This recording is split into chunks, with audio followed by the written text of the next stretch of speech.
Hey, this is Sandy. And Randy. And we're here on AT Corner. Being an athletic trainer comes with ups and downs, and we're here to showcase it all. Join us as we share our world in sports medicine. Welcome back to AT Corner. And for today's episode, we have a heated topic. I think you mean cold topic. Yes, but the opinions and passions when we talk about cryotherapy can sometimes get a little heated.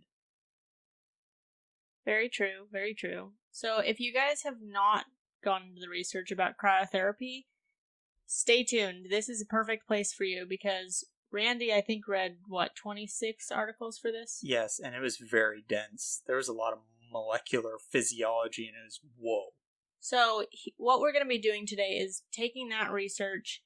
Randy digested it, we're synthesizing it, bringing it to hopefully make it applicable to use in your clinic and hopefully give you a better idea of how you want to use it. Because that's one thing, and we've talked about it before on the education episodes, there's really not a black and white picture to some of these things as far as like, oh, never do this or always do this.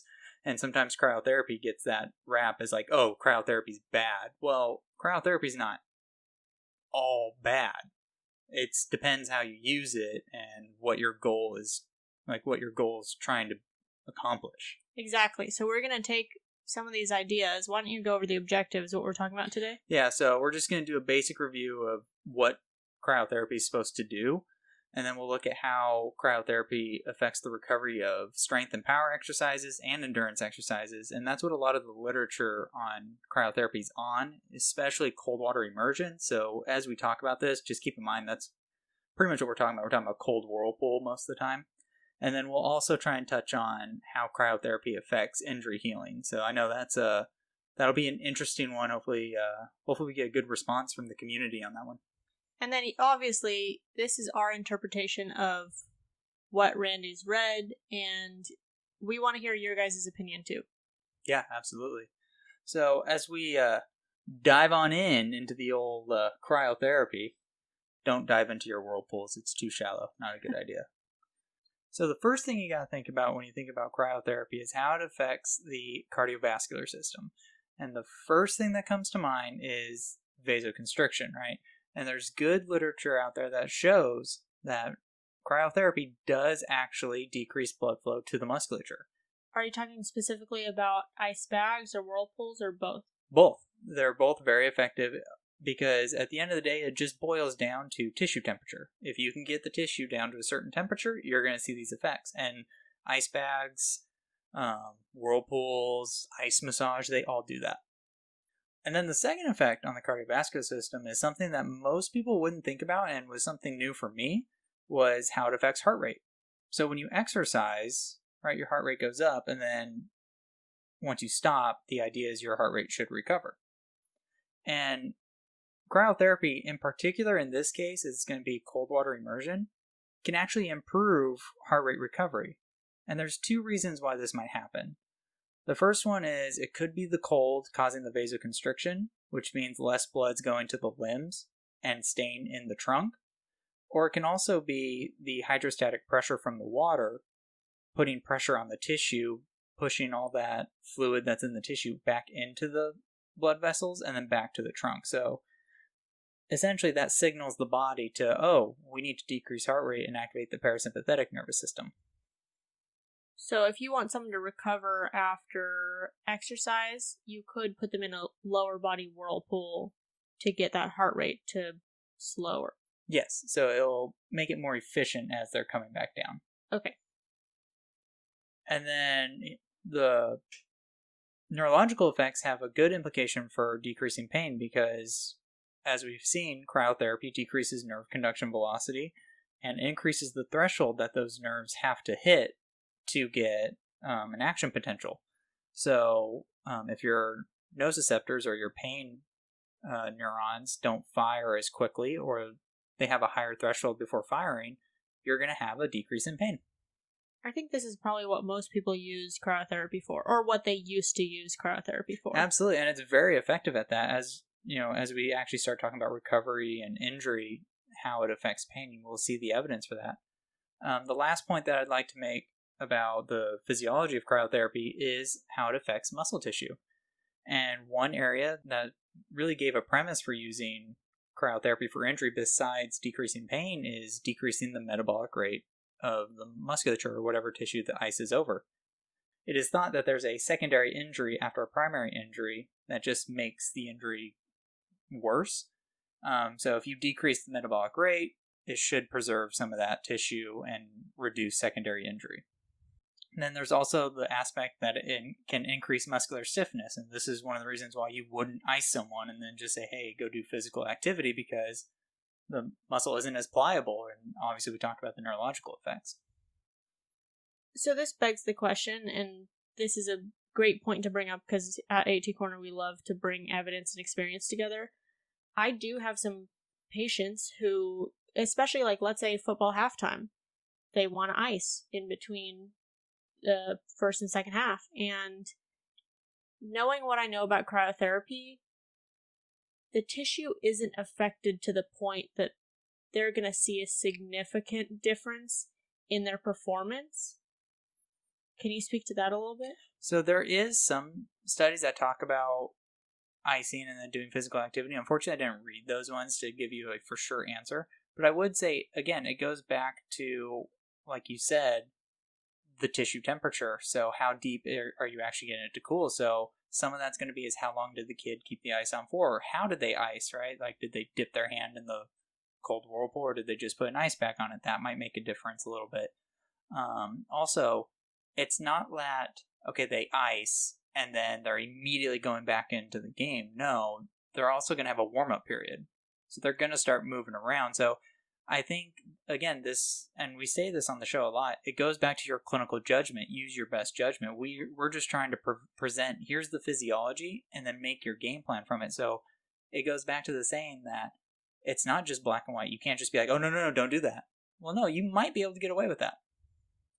And with everything, obviously every patient is individualized. So like, let's say I have a football player at halftime who wants to ice. Well, I'm also trying to get that information of why do you need to ice? And if you're hurting so badly, should you actually be playing? Exactly. There's a lot of that can go into that decision. So I know that cryotherapy is also used as a recovery tool for like strength and power exercises. I know you did some looking into that too. Yeah, there was actually a ton on that, and that is where a lot of the molecular physiology made it tough, but I powered through. So I divided it up into chronic use and acute use. So chronic use is doing it after every training session, and then acute use is, hey, maybe I did it one day or so. So the chronic use, so they would do resistance training or even like a power exercise, sprinting or whatever, and then they'd get in the cold whirlpool. Well, doing that actually showed a decrease in strength and hypertrophy gains. So compared to the group that didn't do anything, they had less strength gain and less hypertrophy. So they still gained strength, but it just wasn't to the same degree. So when you talk about some of these athletes, I mean, I always go back to the world of track and field where the difference of a gold medal could be like 1/100th of a second.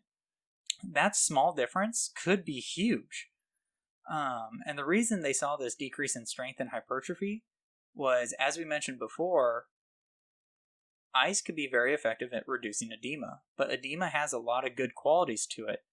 The inflammation that comes, the signaling that comes after exercise is necessary for the body to adapt and get rid of the damaged fibers and add new protein fibers. So, as I mentioned before, the evidence is good to show that there's less white blood cells that infiltrate the muscle, or it's delayed. So it might be a delayed or two, which could make a little bit of an issue when you're trying to adapt. And all those signals are very important to adapt. So what I got from that is long-term use of ice is probably not the best idea for performance.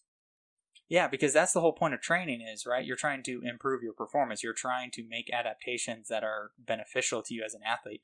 Well, if you're doing a modality that's going to either make that whole process less or delay it, it can throw off how your body adjusts. Okay, what about the athlete who just ices every once in a while or just for pain? Yeah, and this is my biggest defense for cryotherapy is it is really good at improving soreness. A lot of people feel better the next day or the second day after doing it. And there actually may be some recovery to power and strength. So if you were to do like a vertical jump, your performance might still be the same as baseline or close to it. And I contribute this to maybe being a placebo.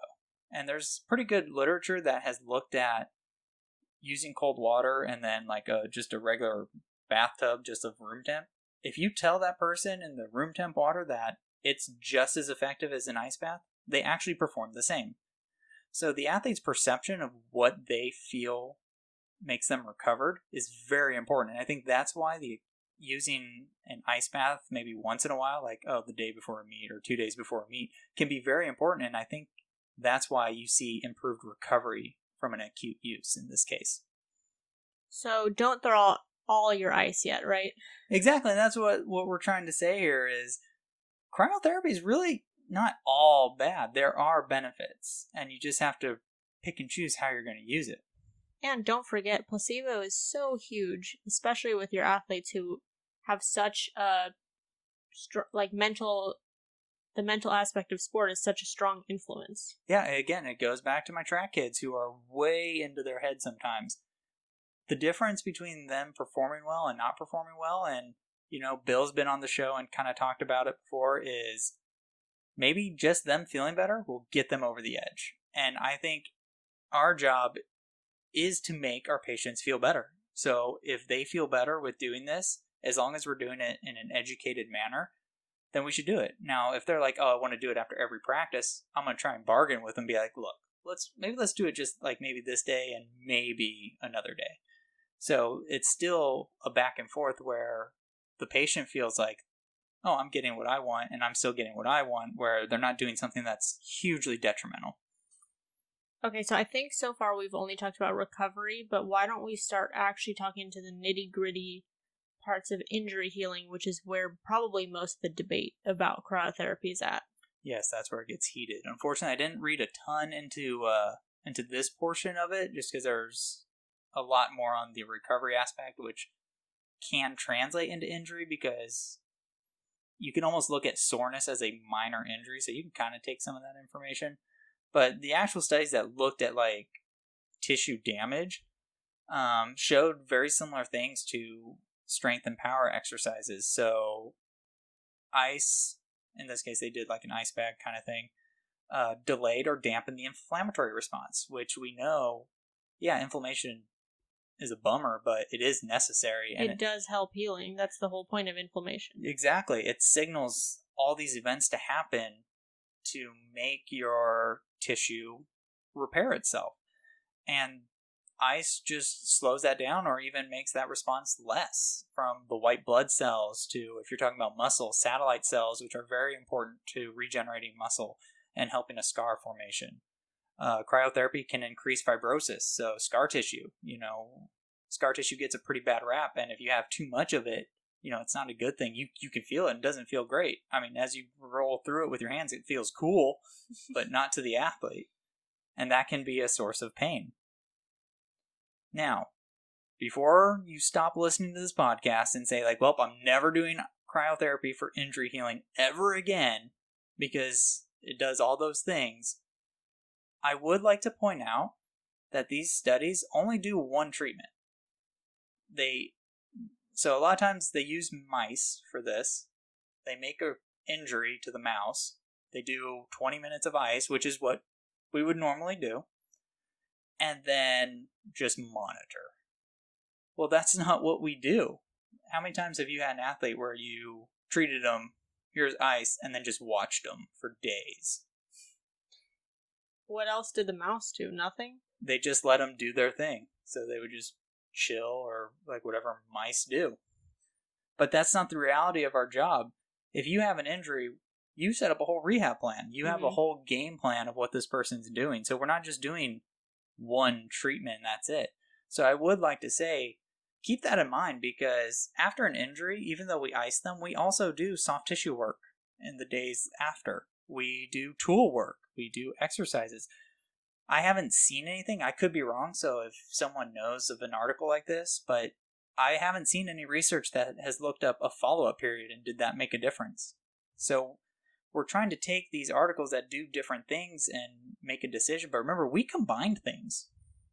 When I think of all this, like, when I hear all the debate back and forth why we should or should not use cryotherapy, like, right after an injury happens, I think the biggest point that I like to use cryotherapy for is the pain reliever aspect that we were talking about. And it's very strong at doing that. I mean, someone just tore their ligament. What's the best thing you can do for them in that moment is do something to take away their pain. Now, in the long run, like, let's say ACL, that's months of recovery, right? So to me, I want to know, if I put an ice bag right on that injury, am I really making that big of a difference in their healing process down the line? For real. Yeah, and I would say if all you did was ice and then nothing else, okay, then maybe, because that's how mice respond. But at the end of the day, you don't, like, that's not the reality. You are doing stuff afterwards which are gonna promote healing on its own. So I almost look at it as it probably is a wash, which means it's gonna be beneficial in general.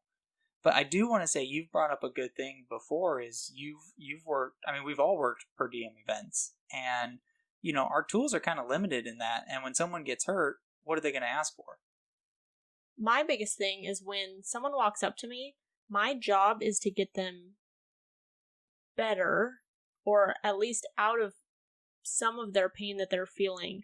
I want to make sure that I make an impact with every person who comes to me as a healthcare provider. Absolutely. So if I'm working these per diem events, for example, and someone just gets injured, what are my options? I'm not going to be able to give them rehab or give them, especially like if with an acute injury right then, I'm not going to be able to do any of that ISTM, tooling, cupping, any of those modalities.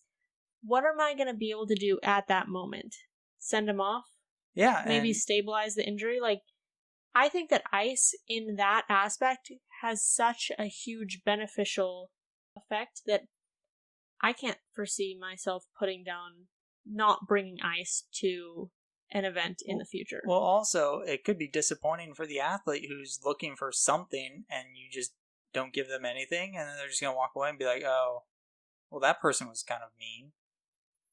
Yeah, I mean, all of this, of course, comes with education. If you really believe that, you know what, you could talk to them and say, you just got injured and this is what your process is going to look like in the future. Unfortunately, I can't do anything for you right now.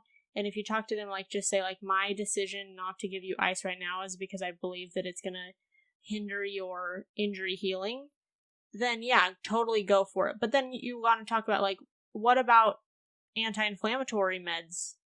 Those too. And I also think you have to take into account the level of severity of this injury, right? Like, when I have my kids come in who, like, feel tightness, which you could argue maybe a grade 1 muscle strain, well, I'm probably not going to ice it because there's probably not a lot of pain that they're feeling. They're just feeling tight. So you're right. In that case, I'm probably not going to ice them. So it is a pick and choose. And I mean, this is why we make the big bucks, is for decisions like this, and that's why there is no cookie cutter way. And that's what makes athletic training fun, is we get to put our spin and our critical thinking skills on this. Exactly. So honestly, the way that I use ice is very sparingly, but if someone is in pain, I'm going to only ice them until they're numb. And literally the only reason I'm icing them is because of the pain. Obviously, we talked about the recovery aspects, which now I'm excited to now start to use those as well. Yes, and another thing that we didn't hit on as far as recovery is the endurance exercise as well. And just to show you how complex this research can be, is endurance exercise might actually be improved with cryotherapy. There's some literature that says it might. There's one aspect of how the mitochondria functions and like how they create mitochondria, right? All those beneficial things to endurance exercise that might be improved. In my opinion, I think the negatives of cryotherapy on how muscle tissue heals, I think, is more detrimental to endurance exercise. But it just shows you how complex just this one modality can be into how our bodies adapt. If you're looking for an application, you brought up a good point about icing until someone's numb, which is what, about 10 minutes maybe? Yeah, usually 8 to 10 minutes. Right? So that can play a factor because time with cryotherapy on equals what their tissue temperature is going to drop to. So if you keep it on for like 30 minutes, well, that's going to be pretty aggressive and they're going to cool off. But if you only have it on a few minutes, the tissue temperature is not going to get cool enough to maybe affect some of these pathways. And they actually did a review on what's the dose of cold water immersion that could be beneficial. I notice I keep saying they when I talk about researchers, like they're just one group of people. But anywho, the ideal temperature that you might want to hold it at is what we've basically learned in school.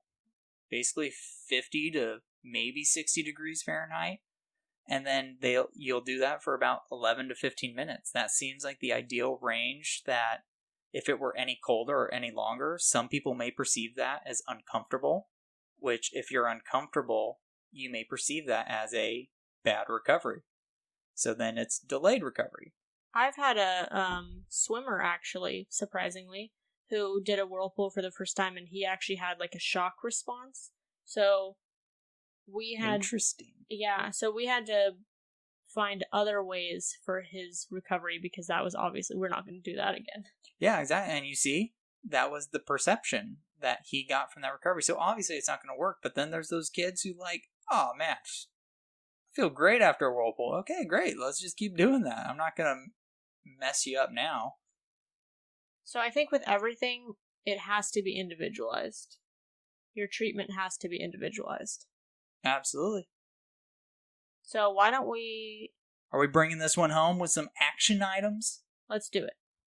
So basically to sum up everything we talked about and all the words we threw out there, chronic use of cryotherapy, I think, can have a very negative impact on how you adapt. So if you're icing every day after you work out, your body adapting is going to be behind someone who didn't do cryotherapy every day.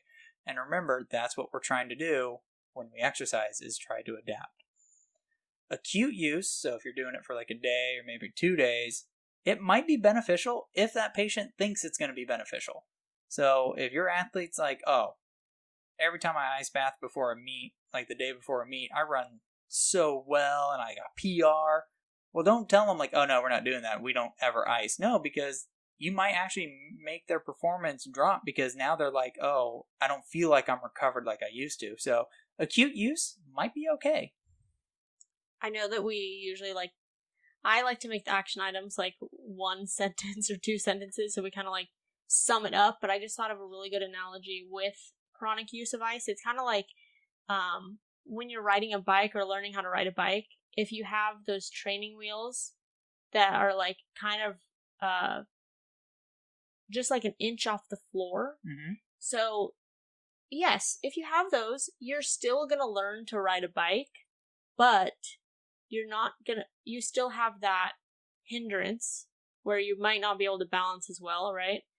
Whereas with chronic use of ice, yeah, you're still going to make gains, but you're not going to gain what you would have if you weren't using chronic ice. Exactly. And sometimes that can make all the difference in performance.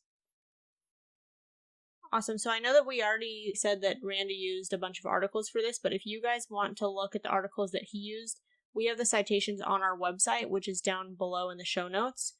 It will be under citations and resources. So we made some points for and against cryotherapy, and we want to know what you guys think as well. If you guys head over to our Facebook group, we have awesome discussions, especially on the episode threads, which we'll have one for this episode as well. And we want to ask you guys, what do you do with your patients? Do you use cryotherapy for pain or recovery? Do you not use it at all? We want to know. So, yeah, I would definitely like to hear for someone who's totally phased it out of their clinical practice, which there's nothing wrong with. You know, at the end of the day, if your patients are responding, that's perfect. So I would definitely be interested to see what that person would use instead to improve pain, improve function and healing, and what have been the long-term outcomes. I mean, have you noticed a huge difference that it is significantly better than cryotherapy? So if you're not part of our Facebook group yet, it's facebook.com/group/atcornerpodcast. There's only one membership question to get in, and it's how did you hear about our podcast? And then you can automatically join in the conversation. So if you guys are new, we do every other episode stories or education. Obviously, this was an education episode.